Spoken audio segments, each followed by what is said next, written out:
사흘째 되던 날 갈릴리 가나에 혼례가 있어 예수의 어머니도 거기 계시고, 포도주가 떨어진지라 예수의 어머니가 예수에게 이르되 저들에게 포도주가 없다 하니,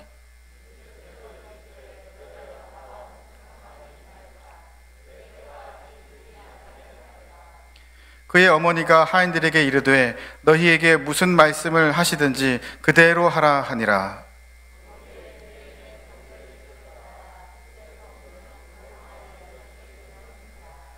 예수께서 그들에게 이르시되 항아리에 물을 채우라 하신즉 아귀까지 채우니,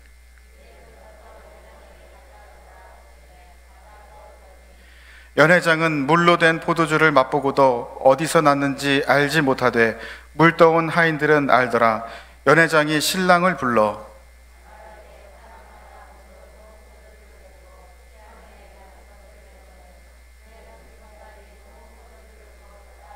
다같이 예수께서 이 첫 표적을 갈릴리 가나에서 행하여 그의 영광을 나타내심에 제자들이 그를 믿으니라. 아멘. 오늘 본문 말씀을 통해서 이 계속되는 잔치라는 제목으로 은혜를 나누고자 합니다. 제가 모든 음식을 잘 먹는 편인데 적응하는데 시간이 걸리는 음식이 몇 가지 있습니다. 첫 번째로는 열대과일 두리안이고요. 두 번째는 홍어입니다. 특히 홍어는 이 전라도 잔치에 가면 굉장히 유명하죠. 저번에도 전라도에 그 장례식이 있어서 갔을 때 홍어가 나왔습니다. 근데 홍어가 생선 이상의 의미가 있다고 합니다. 다른 음식은 없어도 홍어만 있으면 손님 대접이 된다고 합니다. 상다리가 휘어져 차려더라도 홍어가 없으면 실컷 대접하고도 본전을 못 건지는 그런 잔치가 될 수도 있다고 합니다. 홍어가 없다면 거의 파장 분위기가 될 정도라고 합니다. 그만큼 홍어가 중요하다고 어떤 분이 말씀하시더군요. 그래서 빛을 내서라도 홍어를 올려놓아야 한다고 합니다. 이 본문에서는 예수님이 찾아간 곳이 바로 이러한 파장 분위기의 자리입니다. 결핍의 자리라고 할 수 있습니다. 다른 음식은 아주 풍성했지만 꼭 있어야 할 것, 그것이 없는 그러한 처지에 놓여져 있죠. 그러한 곳에 예수님께서는 찾아가신 겁니다. 1절과 2절 말씀을 보겠습니다. 사흘째 되던 날 갈릴리 가나에 혼례가 있어 예수의 어머니도 거기에 계시고 예수와 그의 제자들도 혼례에 청함을 받았더니. 요한복음에는 많은 기적 중에 7개 기적이 있는데 오늘 기적이 첫 번째 기적입니다. 그런데 그 기적이 현장치고 소박하죠. 여러분, 가나라는 마을 가보셨습니까? 갈릴리 지역의 가장 좀 소박한 초라한 마을인데 이 성지순례로 이렇게 지나가다 보면 꼭 이제 포도주 한 잔을 이렇게 먹게 합니다. 예수님께서 참석하신 곳이 뭐 예루살렘이나 나사렛도 아닌 유명하지 않은 평범한 이 동네입니다. 대개 고대 근동에서는 혼인잔치가 한 일주일 정도 열린다고 합니다. 그 당시 포도주는 대단히 값진 음료라서 가난한 서민들로서는 쉽게 구할 수 없는 음료입니다. 그래서 부모들은 이 결혼식이나 그런 기념일이 제대로 치르기 위해서 오래전부터 마련해서 준비해야 하는 것이죠. 왜냐하면 정성스럽게 결혼식을 하지 않은 사람들은 주위의 친지로부터 악평을 받을 수 있기 때문입니다. 마치 홍어가 없는 상황과 다름이 없죠. 오늘 본문에는 포도주가 떨어진 상황으로 보이는데 아마 이 가정은 가난한 가정일 겁니다. 그래서 포도주가 떨어진 이 잔치집은 더 이상 잔치를 이어갈 수 없는 상황에 이르게 됐죠. 흥겨움이 깨질 뿐만 아니라 점점 불평이 올라오고 욕지거리가 쏟아져 나올 상황이 뻔한 겁니다. 머지않아 이 집안은 수치를 당할 거예요. 오늘 같은 새생명 축제 날에 마치 국밥이 없다고 합시다. 어떻게 되겠습니까? 사람들은 기다리죠. 국밥 없습니다. 돌아가십시오. 이렇게 얘기할 수도 없는 거 아니겠습니까? 이때 어머니 마리아는 예수님께 다가가서 속삭이는데 어떻게 얘기하냐면 이 포도주가 떨어졌구나. 물론 아들이니까 존댓말을 쓰지 않겠죠. 물론 마리아는요 생각해보면 얼마든지 달리 말할 수 있습니다. 이렇게 말할 수 있을 것입니다. 포도주가 떨어졌는데 저기 몇 사람 좀 데리고 가서 옆에 동네 가서 포도주를 좀 사다 줄 수 있겠니? 너희들 이렇게 몇 명 모이면 한두 통씩 이렇게 들고 오면은 금방 잔치를 이어갈 수 있을 텐데. 저와 여러분 같았으면 그렇게 얘기를 했겠죠.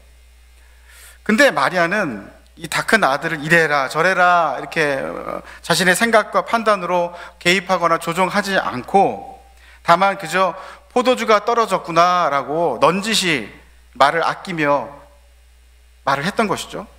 단지 지금 문제 상황을 보고했을 뿐입니다. 이렇게 어머니의 부탁에 대해서 예수님이 어떻게 응답하냐면 4절 말씀 다 같이 읽겠습니다. 예수께서 이르시되 여자여 나와 무슨 상관이 있나이까 내 때가 아직 이르지 아니하였나이다. 예수님은 어머니에게 여자여라고 부르시는데 참 무례하고 냉정하게 들릴지는 모르지만 그 당시 이것은 그냥 정중하고 완곡하게 거절의 뜻을 드러낸 것입니다. 예수님은 지금 그 일에 지금 개입하고 싶지 않고 아직 그럴 때도 아니다라고 생각하신 거죠. 그런데 어머니가 어떻게 반응하십니까? 체념할 수도 있겠습니다. 하지만 일꾼을 불러서 이렇게 말합니다. 5절 말씀입니다. 그의 어머니가 하인들에게 이르되 너희에게 무슨 말씀을 하시든지 그대로 하라니라. 체념한 건 분명히 아닙니다. 그렇다고 적극적으로 그거에 대해서 개입한 것도 아니죠. 아들에게 딱히 강요는 안 했지만 마리아는 자신의 아들이 꼭 도와줄 거라는 것을 인격적으로 알고 있었습니다. 비록 지금은 거절해 보이지만 이 잔치집의 상황, 이 어미의 부탁을 무시하지 않을 거라는 것을 알고 있었어요. 그때를 대비해서 일꾼에게 지금 준비를 시켜둔 것입니다. 자, 이제 마리아는 아무 일 없었다는 듯이 다시 주방으로 들어갔을 것이고 예수님은 일행 가운데서 음식을 드시고 계실 것입니다.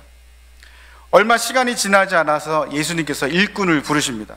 그리고 그들을 데리고 문간에 있는 물 항아리 쪽으로 가셨겠죠.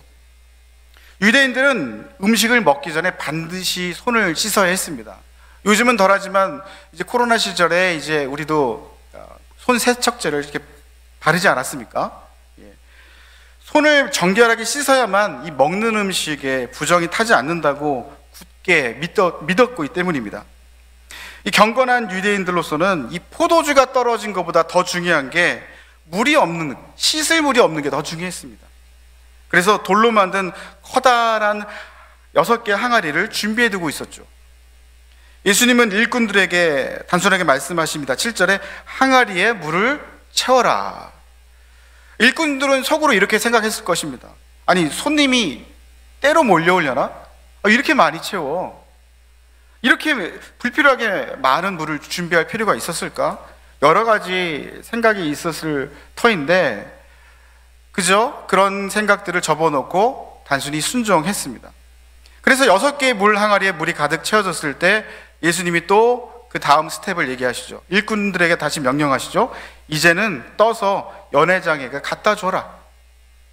이때는 이미 여러분 물 항아리에 물이 포도주로 변한 상태일 것입니다.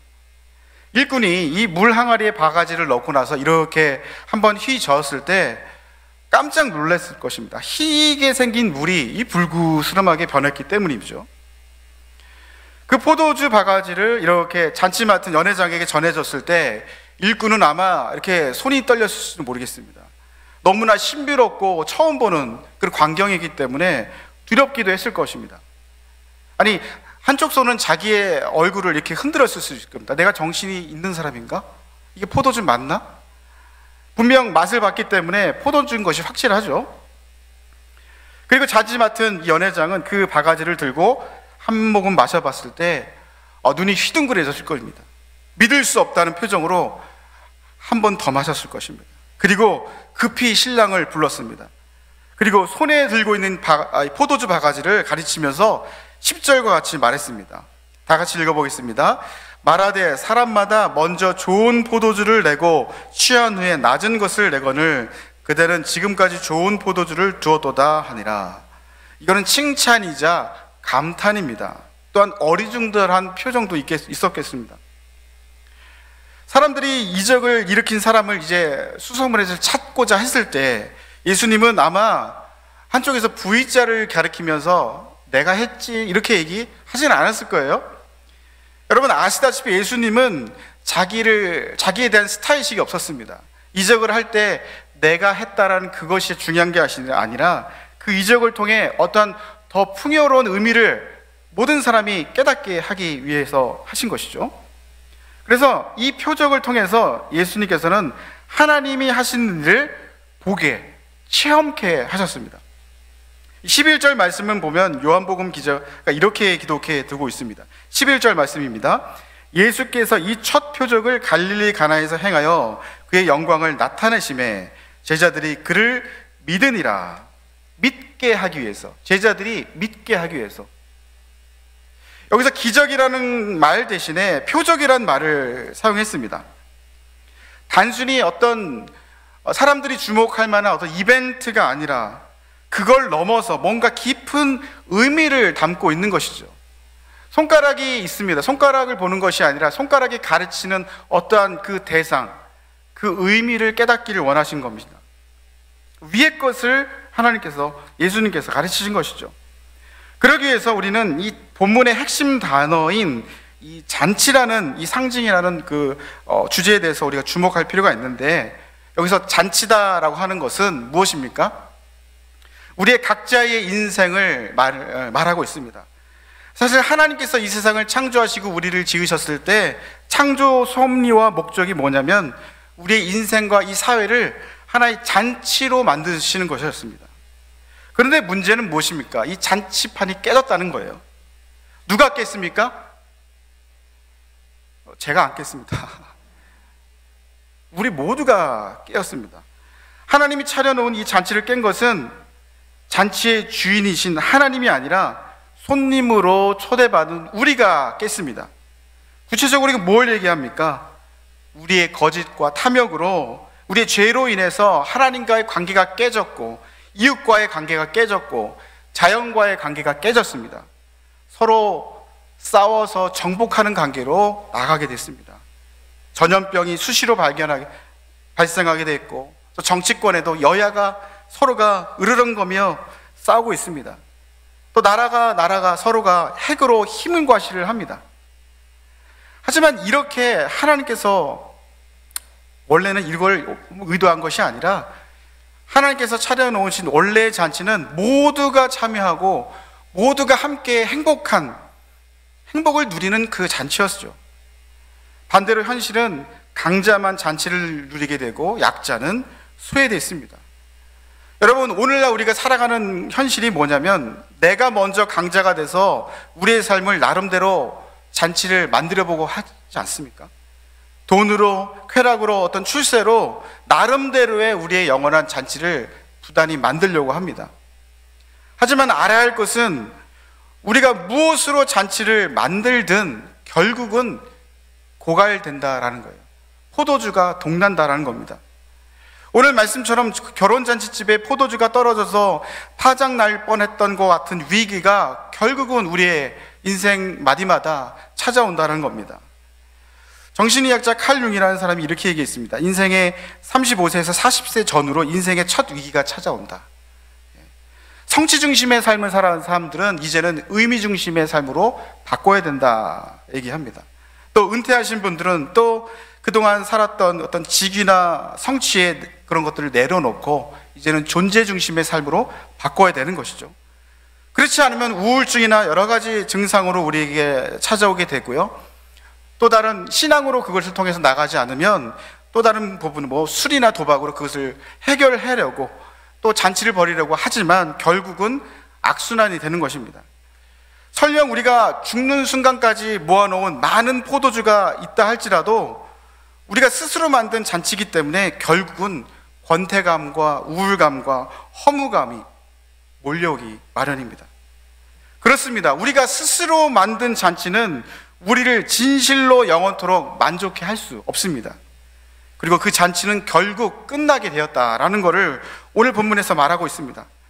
하지만 거기가 끝이 아니라 이 가나안 혼인잔치에서 이야기가 전하는 이 복음은 무엇이냐면 예수 그리스도께서 그 잃어버린 잔치를, 끝나버릴 위기에 있는 잔치를 회복시키기 위해서 이 땅에 오셨다라는 것을 알려주기 위해서 첫 이적을 베푸신 겁니다.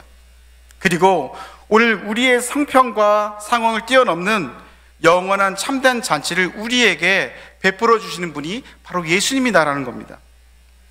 본문에서 이 잔치 맡은 사람이 신랑에게 한 말이 굉장히 중요한데요, 예수님께서 만드신 이 포도주 맛을 보고 그 사람은 신랑에게 이렇게 말을 합니다. 제가 세번역 성경을 읽어드리겠습니다. 누구든지 먼저 좋은 포도주를 내놓고 손님들이 취한 뒤에 덜 좋은 것을 내놓는데 그대는 이렇게 좋은 포도들을 지금까지 남겨두었구려. 그렇습니다. 손님들이 정신이 말짱할 때는 좋은 거를 내놓습니다. 그러다가 술이 취해서 좀 미각이 둔해지고 정신이 오락가락하게 되면 싸구려 저급 포도주를 내놓는 것이 당연한 겁니다. 세상이 말하는 것이 그죠. 패턴이 죄를 통해서 나름대로 우리에게 주는 그 기쁨과 쾌락은 굉장히 좋지만 그 쾌락에 취하게 되면 나중은 어떻게 됩니까? 싸구려 인생으로 전락하는 겁니다. 무료함으로, 허탈함으로 마무리게 되는 것이죠. 하지만 하나님께서는 오히려 반대로 예수님을 믿고 우리의 죄를 회개하고 나갈 때에 끝이 좋은 인생, 지금까지 남겨준 앞으로의 인생이 더 기대되는 삶으로 마지막 선물을 우리에게 예배해 두셨다고 약속하고 있습니다. 예수를 믿게 되면, 예수님을 통해서 우리의 잔치가 회복되면은 그 잔치의 기쁨과 맛은 이전과 비교할 수 없는, 이전의 삶과 비교해서 내가 좀 더 우월하고 행복감을 누리는 것이 아니라, 다른 사람과 비교해서 행복감과 기쁨을 누리는 것이 아니라 앞으로의 삶이 더 기대되는 삶을 살 수 있다고 오늘 주님은 말씀하십니다. 그래서 우리가 예수님을 믿고 주님이 우리의 삶에 들어오게 되면은 구체적으로 어떤 잔치를 어떻게 회복시켜 주십니까? 죄로 인해 하나님과 우리의 사이가 막혀 있는데 예수님께서 그 죄의 장벽을 거두어 주십니다. 그리고 예수님의 십자가의 은총을 통해서 하나님을 아빠, 아버지라고 부를 수 있게 됩니다. 그 아버지는 자신을 떠나 스스로 잔치를 벌이다가 모든 걸 탕진한 그런 돌아온 탕자들을 다시 품어주시는 그런 넉넉한 분이십니다. 그리고 그 아들을 위해서 최고의 잔치를 베풀어 주시는 것입니다. 그렇기 때문에 우리에게 첫 번째 가장 큰 기적은 뭐냐면, 우리의 삶이 때로는 보여지는 포도주가 부족하고 결핍의 상황이 있을지라도 예수님을 믿고 예수님과 사귀게 됨으로 말미암아 그런 것들을 초월하게 된다는 것이 바로 기적인 것이죠. 그래서 우리는 그분의 은혜와 사랑 때문에 우리의 삶에 때로는 어떠한 결핍이 있을지라도 기쁨으로 미래를 소망하며 나가게 되는 것입니다. 때로는 우리도 어렵고 힘든 길로 주님은 인도하십니다. 내가 즐기던 것들을 갑자기 포기하게 하시고 내가 진 것들을 내려놓게 하십니다. 하지만 더 큰 기적은 그 포기한 것들에 대해서 아쉬워하는 것이 아니라 그럼에도 불구하고 그분을 끝까지 믿고 묵묵히 인내하며 순종하게 된다는 것이죠. 그래서 모든 희생과 고난 속에서도 역설적으로 깊은 보람과 기쁨을 누리게 된다는 것이 두 번째 기적입니다. 그런 기적을 저와 여러분이 체험할 수 있게 되길 바랍니다.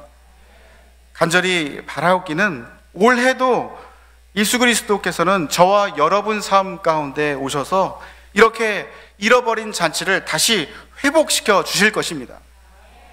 그리고 그 잔치는 이전에 맛봤던 그 잔치, 다른 사람과 비교해서 느꼈던 그 잔치와 비교할 수 없을 정도로 하나님께서는 충만한 기쁨의 역사로 함께해 주신다고 약속해 주십니다.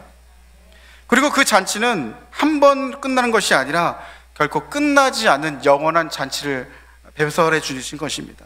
이 땅에서 우리가 목숨이 끝나고 하늘나라에 갈지라도 이제까지 즐길 것과 비교할 수 없는 영원한 잔치가 하늘나라에 준비되어 있다는 것을 믿으실 수 있게 되길 바랍니다. 사랑하는 성도 여러분, 여러분은 지금 어떤 잔치를 즐기고 계십니까? 코로나가 끝나면 잔치가 시작될 거라 많은 사람들이 시작합니다. 그렇다고 그렇게 될까요? 직장이 든든한 것도 감사하고 자식이 잘 되는 것도 감사하고 건강을 회복되는 일도 기쁨이 있죠. 하지만 그것들이 만약 우리에게 주는 기쁨을 주는 유일한 요소라면은 여러분 기억할 것이 그것이 더욱 계속되지 않는다는 것을 기억해야 합니다.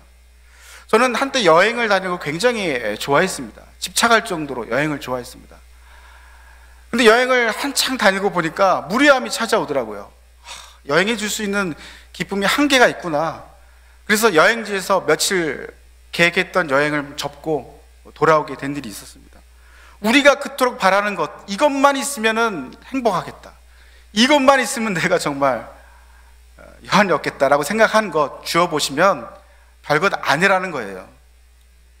여러분 가운데 가나 혼인잔치집에 신랑과 같은 사람 입장에 있는 분들이 있을 것입니다.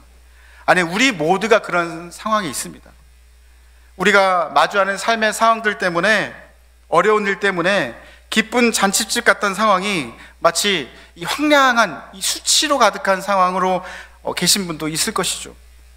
하지만 그 상황이 더 나아지기 전에 우리가 해야 될 것이 있다면 그것은 예수 그리스도를 여러분의 삶에 더 깊이 모셔드리는 것입니다.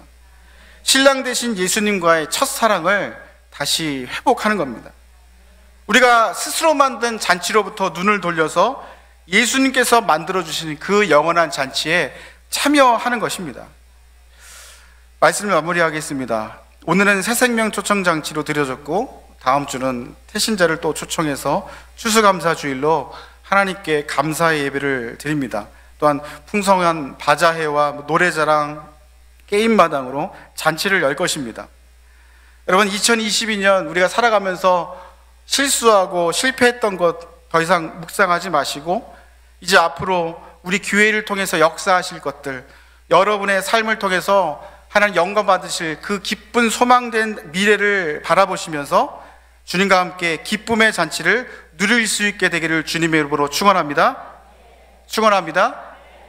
올해도 주님은 내 인생은 끝났다라고 탄식하는 분이 있다면 예수님으로 인해 다시 잔치를 시작할 수 있게 되기를 바랍니다. 매일매일 예수님과 하루하루 살아가는 삶이 잔치와 같은 삶으로 이어갈 수 있게 되기를 주님의 이름으로 축원합니다. 그리고 계속되는 잔치의 삶을 다른 사람에게도 누릴 수 있도록 우리의 기쁨을 전염시킬 수 있게 되기를 주님의 이름으로 간절히 기원합니다. 기도하겠습니다.